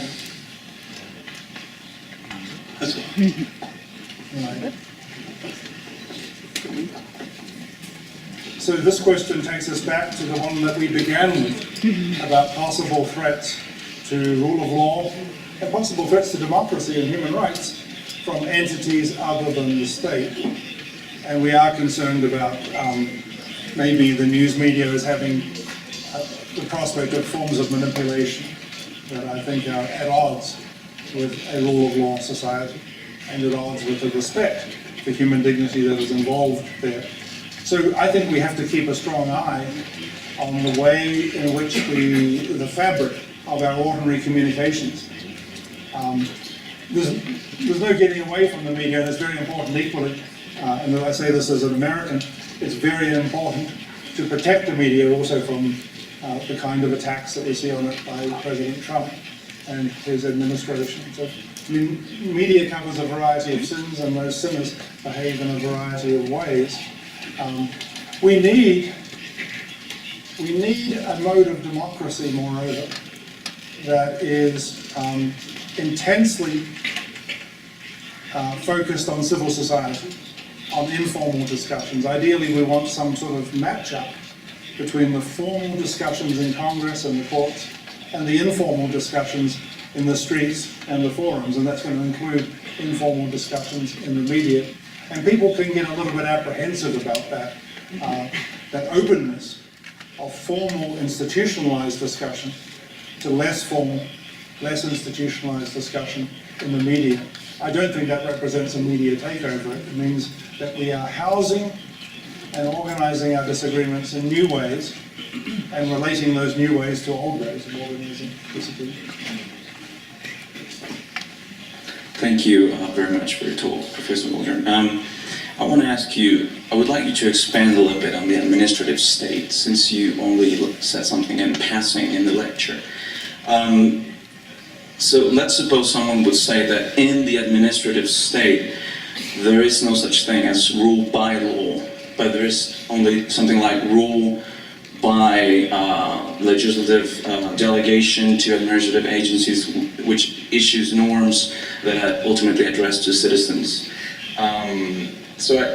And let's suppose someone would say that the rule of law even is relaxed a little bit, as someone like Ed Rubin would say, that some requirements like clarity or retroactivity do not apply to administrative agencies. I guess my question just might be if you could say something about that, if you think that the rule by law and the rule of law and the relaxed rule of law, that's the current situation of those principles in the administrative state. That's all. Thank you. Thank you very much indeed. So it is certainly true that in the modern administrative democracy, we sometimes have to give up the traditional old picture that the legislator communicates directly to the citizen, and the citizen, in this nice image I gave you before, internalizes and monitors and modulates behavior in accordance with the legislation. Much legislation is directed to organizations. Those organizations have a different initial relationship to the legislating body. Moreover, legislators in the formal parliament are not the only rule makers. Often other rule makers are operating under their authority. The legislators, meantime, are trying to control the rule makers, but they have a different relationship. They're tuned in to each other's activities in a different way. So the detail of what the rule of law requires will be different from a model in which we simply imagine legislator talks to citizen. Now it's legislator talks to agency, which talks to business, which talks to citizen, or there are complex networks of communication. So, like you, I believe that it's very important for us to develop notions of the rule of law and of respect for legality that are appropriate for this activity, because I believe very strongly, as you know, in the administrative state, but I believe it's very important for the administrative state, in all its complexity, in all its comparative novelty, to nevertheless respect the deep principles that underlie traditional preoccupations with legality. This doesn't just mean that we want businesses and agencies to respect human dignity. I don't just want to go straight down to the underlying moral value. We want them to respect human dignity in ways that are familiar within the heritage of the rule of law. We want to be able to bring that rule of law heritage as old as Aristotle. We want to bring that rule of law heritage to bear on the new complex relationships between citizens, organizations, agencies, and government I believe that we can do that. It may not necessarily involve Lon Fuller's list of 8 principles or Albert Dicey's 3 principles, but we need new sets of principles which show that we are still crediting people with understanding rules, crediting people with the idea of sharing rules and perspectives on rules, and organizing the way they are governed as far as possible according to ways in which they organize their own thought and organize their own economy. Gracias. Vamos a hacer las últimas 2 preguntas.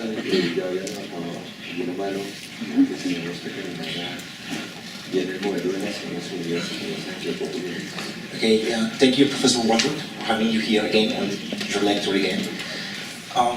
In Ross' article, he said that the most important virtue of the rule of law its main limitation, it's its virtue and its main limitation, and that is that law is serving the needs of the society where it's created. The question here is, when is more important, or when became more important the vessel than the content? And this is a tricky question, because coming from a country where law is more important than the society needs, this is really interesting to keep in institutions. My question is, when is becoming more important the content than the vessel that is keeping the framework for the stability of the institutions? The contrast is between the vessel and the content. Yeah. The vessel like a glass and the water that's in the glass. Yeah.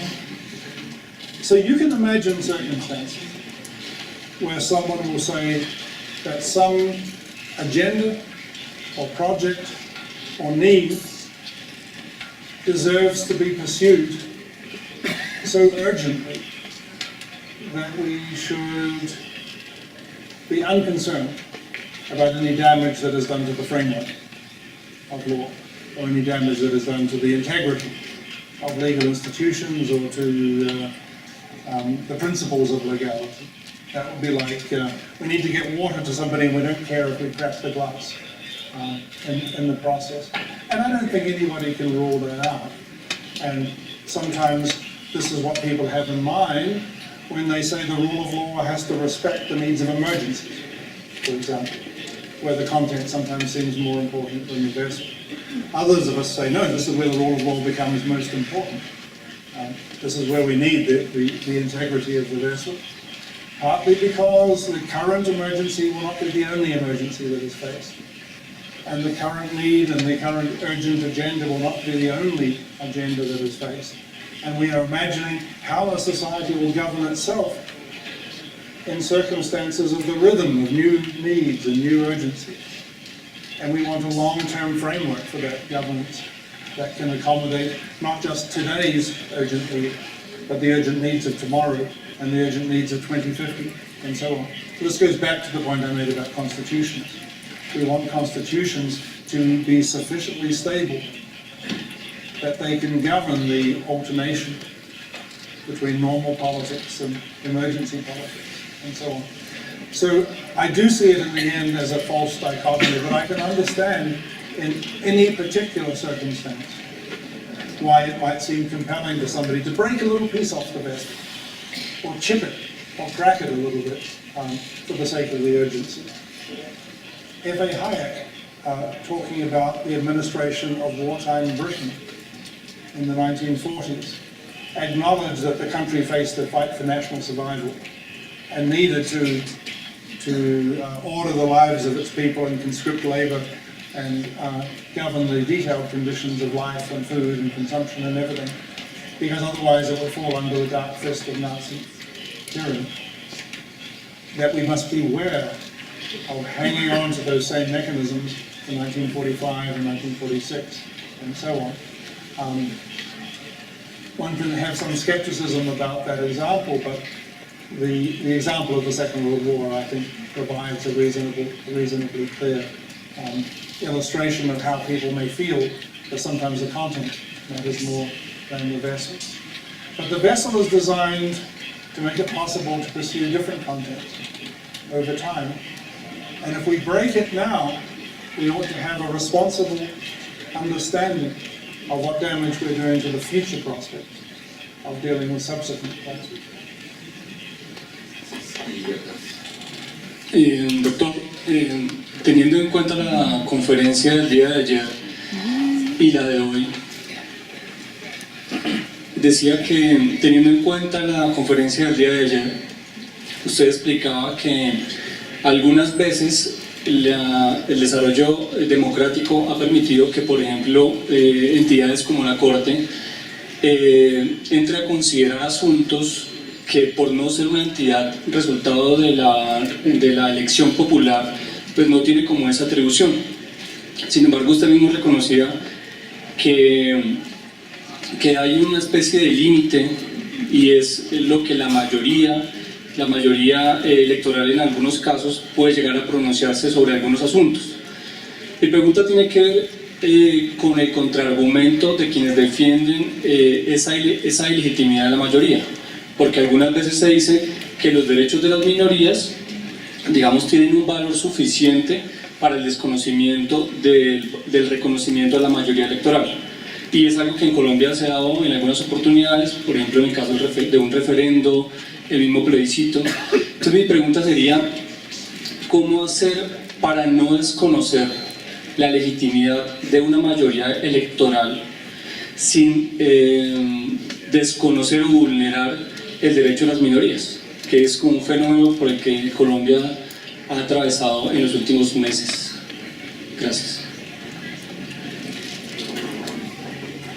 This is a question more appropriate to yesterday's discussion than to today's discussion.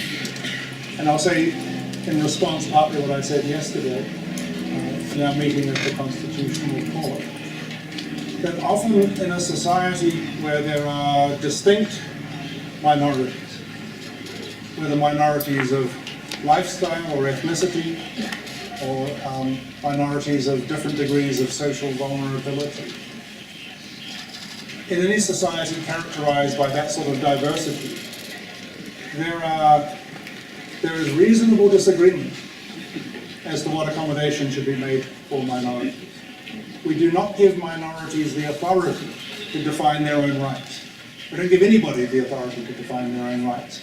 All rights are to be determined by the society, by discussion. And when there's reasonable disagreement about what the rights of a minority should be, there has to be some means of discussing those rights and bringing the diverse, sincerely held perspectives into relation with one another. So I repeat, a minority does not have the rights it necessarily supposes itself to have. The acknowledgement of any rights is a matter of working through disagreements. So when there are such disagreements, we will divide into an opinionated majority on that issue and an opinionated minority on that issue, which may or may not correspond to the minority of interest that is at stake. But there is no getting away from the logic of disagreement, even in circumstances where minority rights are at stake. There will be disagreement among the members of the minority in question, and there will certainly be disagreement among the members of the majority, and disagreement in between as well. So we have to have a politics that treats that responsibly. And my difficulty with judicial decision-making is that on a court, we find exactly the same phenomenon. Judges disagree about what the minority rights should be. And so they have no choice but to vote on it. And guess what? The majority decision on the court prevails. Yeah? 5 votes defeat 4 votes on the court when they disagree about what the rights of the minority. And there's no getting around that. So wherever this issue is decided, there's going to have to be voting, because we disagree so much about this issue. And then the question is it wise for the voting to be confined to 9 men and women on the court, or is it important for the issue to be opened up either to the people or to the legislators? But simply insisting that minorities have rights, and therefore we must restrict majority voting, won't do in a community where there's disagreement about what those rights should be. Tiene que ver esta pregunta con la anterior. En Colombia ha venido difundiéndose el planteamiento que ha llegado a constituir casi que en una nueva definición de democracia, en la que se define la democracia como el régimen que garantiza el derecho de las minorías y punto. A través de ese planteamiento, inclusive los medios de comunicación han venido tiñendo de cierta peligrosidad el concepto y la palabra de mayorías, de tal suerte que se hace la discusión con base en mayorías versus minorías, como si la mayoría fuera una categoría quieta, no dinámica, estable en relación con los temas, y las minorías fueran siempre minorías. ¿Piensa usted que a la luz del concepto de democracia es posible desarrollar la discusión de mayorías y minorías al margen del concepto de pueblo? Porque es que las mayorías cambian dinámicamente en relación con temas y las minorías también cambian dinámicamente en relación con temas. Luego, por convertir las mayorías siempre en sospechosas y con naturalmente enemigas de las minorías puede ser cuestionable. La pregunta: ¿es posible defender realmente y legitimar los derechos de las minorías si de alguna manera las mayorías no avalan y legitiman esos derechos? En el caso concreto de la Constitución del 91, que es una constitución del pueblo, todos los derechos de las minorías han sido refrendados por las mayorías. Es la pregunta. Thank you. I said yesterday, and I think it's very important, that we should avoid talking about a thing called the majority, as though it were a well-defined entity. There are just people, and they disagree, and they try to persuade each other, and then they vote. And the idea of voting is not to identify this thing called the majority. The idea of voting is to give as much weight as is possible to each individual opinion, consistent only with giving equal weight to all opinions. Right? And when we do that, we use what's called the majority method to reach what we think is a fair resolution of the issue. And we know of no method, which allows people who disagree to settle matters among themselves more respectfully than that. We know of no method that gives views equal weight, that refrains from deciding the matter in advance, that gives each view as much weight as possible in the direction in which it points, which breaks ties and solves deadlocks. So the majority procedure is an intensely respectful, and its aim is to deal with a situation where millions of individuals disagree. Now, there certainly are minorities in the sense that we talked about a moment ago. There are communities of interest and communities of vulnerability that exist in a society and can be identified. And there may be large hegemonic groups of interest areas that can be identified as well. But democracy is not committed either to the dominance of the one or the dominance of the other. Democracy is committed to the view that any account we give of the relationships of these entities to each other is to be decided among the people whose lives are going to be governed in this way, and that means the whole of the society of individuals. And I go back to what I said a moment ago, when we disagree about what the rights of the minority should be, that disagreement has to be resolved as well, and it has to be resolved respectfully in the society. So I think I basically agree with your perspective. As far as possible, when we're talking about political decision making, let's not pretend there's some entity called the majority whose will we're trying to identify. What we're trying to identify is which view is it most fair to adopt, given the positions held by the millions of individuals expressed in a ballot. Certainly you are right that so far as opinionated majorities and opinionated minorities are concerned, they vary from issue to issue and from time to time. But there are distinct communities of interest, and one of the things that all members of a society where there are these distinct communities ought to do is to give serious consideration to what accommodations and protections are necessary. Cuando uno lee su obra completa, profesor Waldron, encuentra cierta fe en la idea de que los desacuerdos de carácter sustantivo los podemos resolver a través de nuestro framework común. Pero su lectura de hoy, su discusión de hoy,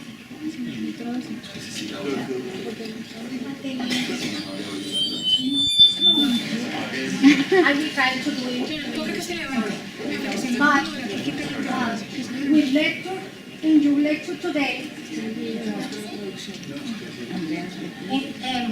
en su lectura de hoy, en su discusión de hoy, usted ponía en la última parte de la conferencia el énfasis en las diferencias acerca de cómo entender el rule of law. Algunas veces puede ser un sentido mínimo, el gobierno puede hacer lo que le está permitido, y otras veces el gobierno solamente puede hacer lo que la ley dice que tiene que hacer. Y cuando hay ese desacuerdo acerca del marco, del framework, entonces ya uno, ¿cómo supera el escepticismo? ¿Cómo podemos movernos? ¿Cómo podemos lograr coordinar acciones si el desacuerdo ya es acerca del marco que nos rige? Y lo digo por el contexto colombiano, en donde a raíz del proceso de paz estamos viviendo ya no solo una discusión acerca de qué contenidos queremos que gobiernen la sociedad colombiana, sino qué tipo de comprensión del Estado de Derecho queremos tener. Entonces, un poquito la pregunta es, yo sé que esta es una pregunta acerca de qué tenemos que hacer para superar los desacuerdos acerca de nuestros marcos procedimentales.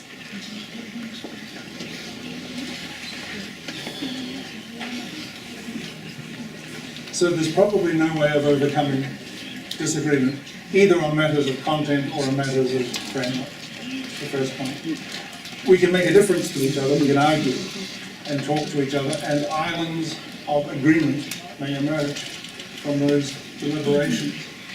But let's not pretend that those islands govern the whole area, because they don't.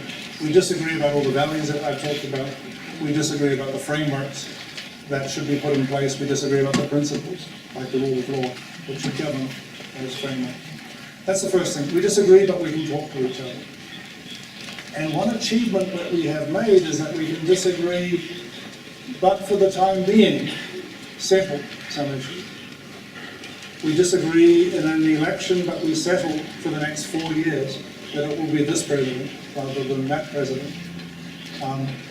And even those who disagree about what the rules of presidential succession should be can put up with that for the moment.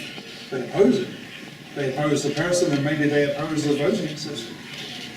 But they recognize that some degree of stability may be required. So we have to walk this delicate balance. Everybody has to have a double consciousness. They have to have their own view about the merits of whatever is under discussion, whether it's a matter of substance or a matter of what the framework should be. They have to have and be able to hold on to their own view and engage it with others in debate. But the second part of the double consciousness is that they have to recognize that we need to settle on something for the time being. And they have to, as it were, accept in that sense the legitimacy of something to which they are opposed. And it may even involve accepting the legitimacy of a framework to which they are opposed. So that's what democracy demands of its citizens, that they have the double consciousness that enables them to keep faith with their side of the disagreement, while accepting for the time being that living in a society with others with whom they disagree has to be made possible by settlements from time to time that define the framework. But the settlements, we come back to the issues that we talked about at the beginning of the question period. There will be questions about how settled. Over generations, over weeks, over years, what sort of settlement do we need? And therefore, what sort of demands is this double consciousness make on everything? Muchísimas gracias, profesor Waldron. Quiero aprovechar para darle las gracias por esta discusión, muy en la línea del proyecto educativo de la Universidad de La Sabana, el respeto por la discrepancia, el poder discutir todos aquellos temas que son tan importantes para nuestra sociedad hoy en día. Quiero darle un especial agradecimiento a los directores de las maestrías de Derecho Constitucional e Internacional que estuvieron a cargo de la organización de este evento, al profesor Santiago García, que nos ayudó mucho ayer con la organización del evento en la Corte Constitucional, y reitero el agradecimiento que le dio el profesor Waldron al profesor Vicente Benítez, que es quien ha estado detrás de los dos eventos y el éxito de todas las dos conferencias.